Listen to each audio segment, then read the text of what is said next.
British साम्राज्य की जड़ें हिला देने वाला योद्धा एक ही था।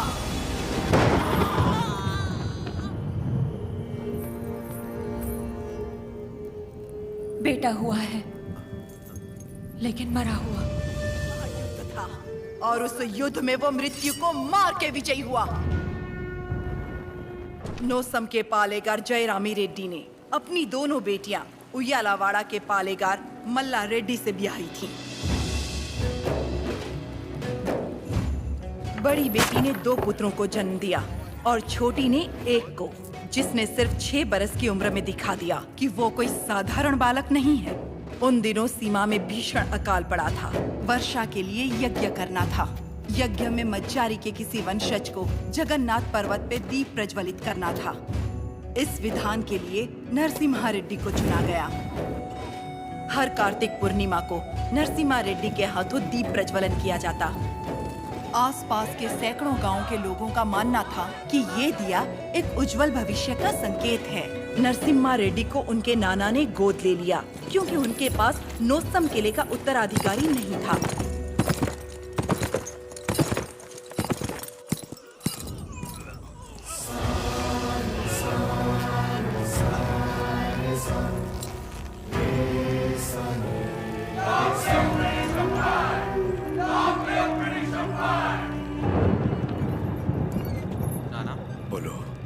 आप जानते हो वो लोग क्यों मारे गए? ये ब्रिटिश राज है बेटा। जो उनसे सवाल पूछता है, उनके खिलाफ जाता है, उसे मार दिया जाता है। आप तो पालेगार है ना, आप कुछ नहीं कर सकते? हम नाम के पालेगार हैं। ये अंग्रेज हमारे देश में घुस आए, हमारे अधिकार छीन लिए और हमारी जनता को लूटने लगे अपनी बंदूकों से डराकर। हमारी सत्ता हथियाने के लिए वो हमारे आगे पैसे फेंकने लगे, मुट्ठी भर, जिसकी हमें आदत पड़ गई। और तब से हम जिंदा लाश बन गए हैं। लाशों की तरह जीने से तो अच्छा है हम विद्रोही की तरह मर जाए नाना।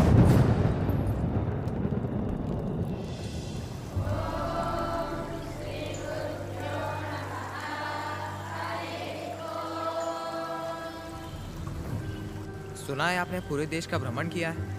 हाँ। क्या सारे देश में गोरे लोग हमारे लोगों को इसी तरह मार रहे हैं? हाँ, मार रहे हैं। तो हमें भी उन्हें मार देना चाहिए ना? नरसिम्हा, अवश्य। तो मुझे आशीर्वाद दीजिए बेटा। मैं मारूंगा उनको। तुम अकेले कितने अंग्रेजों को मारोगे? 10 को तो खत्म कर ही सकता हूँ। हजारों की सेना है उनकी, वो मार देंगे तुम्हें। तो मर जाऊंगा। मारना मरना महत्व नहीं, महत्व है जीत। जीत के लिए तुम्हें युद्ध करना होगा। युद्ध करने के लिए तुम्हारे लोगों का साथ आवश्यक है। उनका साथ तभी मिलेगा जब तुम वही अग्नि उनके अंदर जला पाओगे जो तुम्हारे हृदय के अंदर है। स्वयं युद्ध बनना होगा।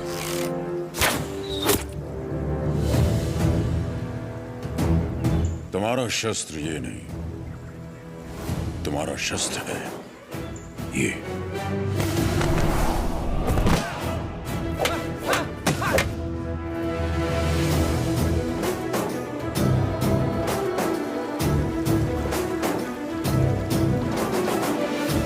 तुम्हें पहले स्वयं पर विजय प्राप्त करनी होगी।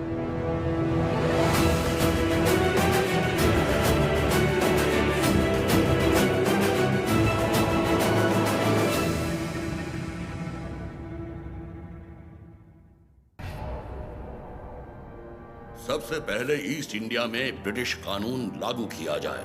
छोटे इलाकों से शुरू करके धीरे धीरे समय के साथ पूरे इंडिया में इसे फैला दिया जाए। मौजूदा टैक्स 300% बढ़ा दिया जाए। और इस तरह ब्रिटिश साम्राज्य ने भारत पर कब्जा कर लिया।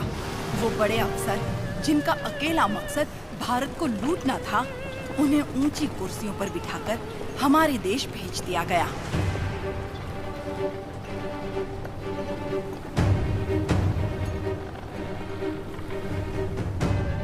शैतानों की सेना का नुमाइंदा कॉकरेन दक्षिण भारत की तरफ बढ़ने लगा, जिसे भारतीय उपमहाद्वीप की रीढ़ की हड्डी कहा जाता है।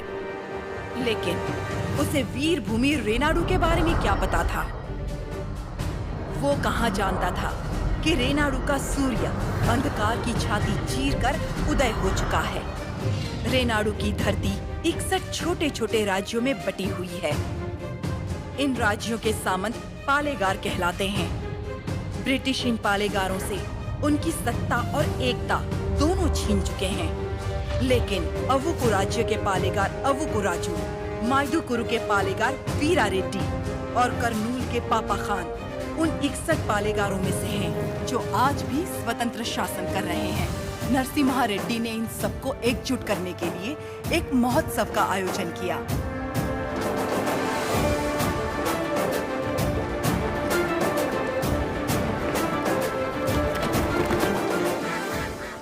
स्वामी, मेरा बेटा नरसिम्हा अंग्रेजों की इच्छा के विरुद्ध ये महोत्सव कर रहा है। क्या वो सफल होगा?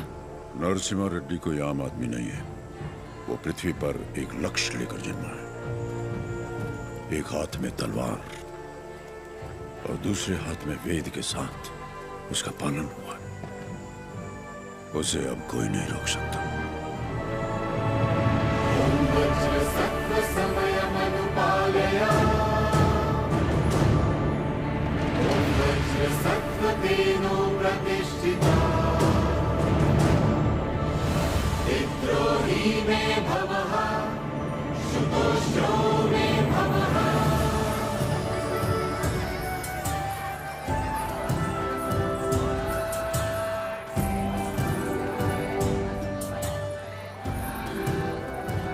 तुम्हारे नृत्य का भी समय हो रहा है, जल्दी करना।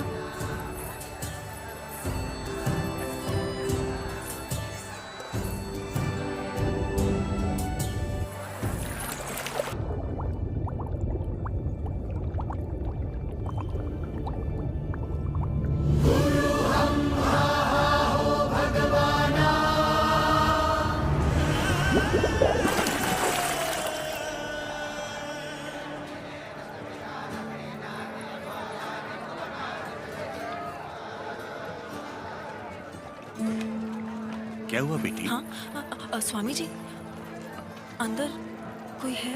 अच्छा, वो महोत्सव से पहले सरोवर में रहने वाले संगमेश्वर स्वामी की स्तुति करने की प्रथा है। हाँ, लेकिन इतनी देर पानी में? जल में सांस रोकने की विद्या जानने वाले एक महापुरुष हैं, मज्जारी नरसिम्हा रेड्डी जी।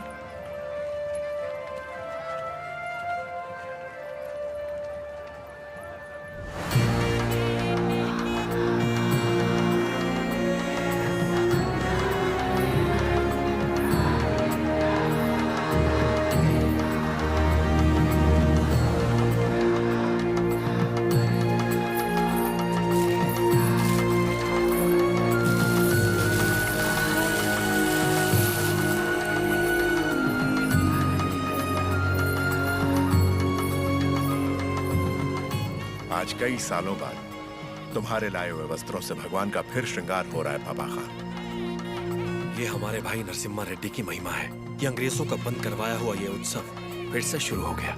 या अल्लाह, इस जश्न को किसी की नजर न लगे। सब मिलकर दुआ करो।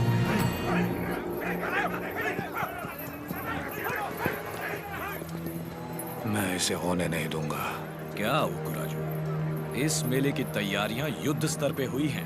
कहां-कहां से लोग मेला देखने आ रहे हैं। होने नहीं दूंगा का क्या मतलब? ये मेला कौन करवा रहा है? नरसिम्हा रेड्डी। इस मेले में योगदान हमारा भी है ना? पर नाम नरसिम्हा रेड्डी का होगा। अच्छा, मुकाबला कौन जीतेगा? नरसिम्हा रेड्डी, और कौन? और हम जीत जाए तो भी सब नरसिम्हा रेड्डी की जयकार करेंगे कि उसने इतना निष्पक्ष मुकाबला करवाया। यानी जीते कोई भी, जयकार उसी की होगी। क्या ये सही होगा बसी रेड्डी? तो नहीं जीतेगा। अपने आदमी को देखो वहाँ, वो नशीली दवा बैलों को पागल कर देगी।